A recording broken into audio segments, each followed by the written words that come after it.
Selamat malam Bapak. Perkenalkan, selamat malam Bapak, Ibu, dan teman-teman semua. Perkenalkan, nama saya Maristo Darabi, kelas A semester 7, program studi Sosiologi NIM 170300025. Tugas ke-16 Sosiologi Terapan. Di buku ini menjelaskan tentang pembagian ruang maya kesetaraan, agensi, dan kebijakan di masyarakat informasi. Buku ini menganalisis masalah keagenan, kesetaraan, dan kebijakan publik sebagai mereka dipengaruhi oleh jaringan komunikasi dan informasi global teknologi. Para kontributor membahas tema-tema seperti manusia interaksi, perilaku etis, hubungan kekuasaan, dan pembagian gender, serta meningkatnya perbedaan antara informasi kaya dan informasi buruk. Juga kontras dengan formulasi kebijakan oleh negara-negara bagian dan wilayah perdagangan seperti UE dan Asia. Pembagian ruang maya akan menjadi bacaan yang sangat berharga bagi mereka yang mempelajari kebijakan sosial, sosiologi, politik, komputasi, dan studi komunikasi. Fokus buku ini adalah eksplorasi kritis yang muncul properti dari teknologi informasi dan komunikasi baru atau yang disebut dengan TIK, seperti internet dan kemungkinan konsekuensinya bagi sosial, struktur, dan interaksi manusia. Perhatian utamanya adalah yang tidak merata distribusi akses ke teknologi dan keterampilan informasi diperlukan untuk berpartisipasi dalam komunikasi elektronik yang kemungkinan besar akan dilakukan memiliki implikasi yang mendalam terhadap ekonomi, budaya, dan sosial perkembangan di semua masyarakat di seluruh dunia. Topik ini membentuk dasar seminar yang diselenggarakan oleh Riset Informatika Komunitas dan Unit Aplikasi. Di dalam buku ini menjelaskan tentang kontributor volume. Kontributor volume ini sambil mengenali potensi TIK untuk mendorong perubahan sosial dan ekonomi yang signifikan, telah dicoba untuk melawan akan utopis dan seringkali deterministik ini, termasuk pertimbangan kekuasaan, keuntungan ekonomi, agen manusia, perjuangan, dan perlawanan sosial sebagai faktor signifikan yang mempengaruhi sosial. Di dalam buku ini dibagi menjadi 3 bagian. Bagian pertama terdiri dari bab yang menentang banyak tanggapan yang dimungkinkan oleh dunia maya lembaga yang lebih besar, mendorong lebih banyak kesetaraan, dan memastikan lebih banyak otonomi untuk individu. Sedangkan yang kedua terdiri dari kontribusi masing-masing analisis dampak TIK didasarkan pada sosial dan ekonomi konteks. Sedangkan bagian ketiga dan terakhir terdiri dari kontribusi yang lebih fokus langsung pada kebijakan teknologi. Bagian yang pertama dibuka dengan serangan terukur Trevor Haywood atas optimis dari masyarakat informasi yang menyarankan bahwa manfaat TIK akan menetes dari informasi yang diuntungkan ke dirugikan banyak dengan cara teknologi sebelumnya seperti mobil, TV, peralatan listrik, dan rumah tangga. Pasar bebas seperti itu perspektif melihat akses luas ke jaringan yang terhubung dengan komputer sebagai cara untuk menyebarkan informasi dan pengetahuan ke lebih banyak warga, dengan demikian berbagai pengaruh politik dan ekonomi secara lebih luas. Hubungan antara kemampuan orang untuk berkomunikasi dan memperoleh informasi dan kesejahteraan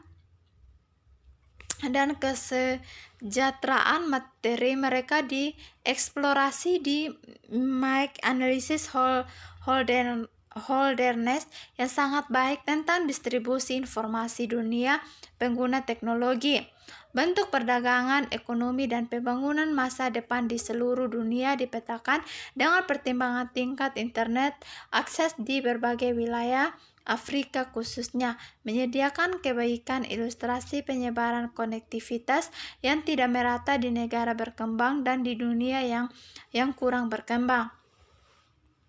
Nah, menurut Alessandro Aurigi dan Stephen Graham lebih jauh mempertimbangkan efeknya difusi terpisah dari TIK melalui fokus mereka pada dugaan matinya ruang publik perkotaan.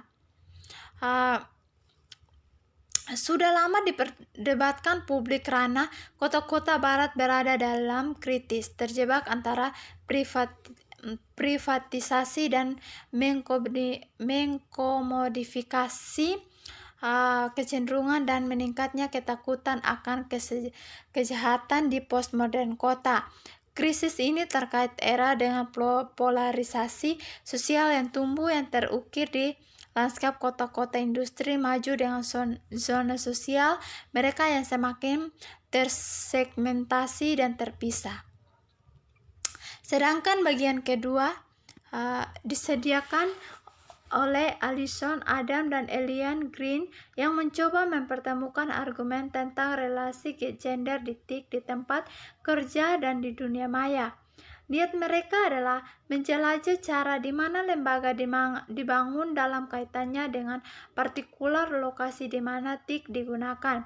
Seringkali, bagi wanita, lokasi material TIK dalam situasi kerja mungkin memiliki konsekuensi yang signifikan untuk akses ke fitur-fitur dunia maya yang mungkin membebaskan.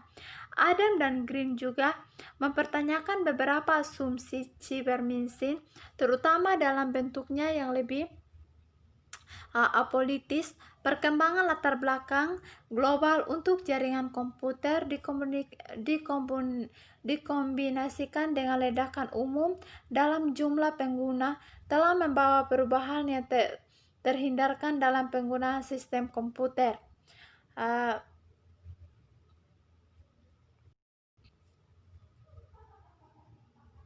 Sedangkan yang bagian yang terakhir dari volume ini dikhususkan untuk tema kebijakan dan perkembangan masyarakat informasi yang disebut. Ini dimulai dengan analisis Nick Moore tentang kebijakan yang dibuat oleh negara-negara sekitar dunia untuk membentuk perkembangan masyarakat informasi. Sedangkan tujuan kebijakan ini sangat mirip, dimungkinkan untuk diidentifikasi perbedaan faktor motivasi. Secara khusus, Moore percaya dua hal itu model yang sangat berbeda dapat dikarakterisasi.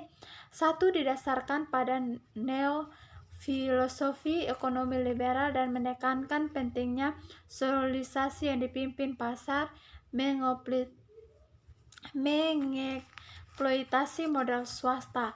Pendekatan ini telah diadopsi oleh negara-negara G7, Uni Eropa, dan berorientasi barat ekonomi seperti Australia.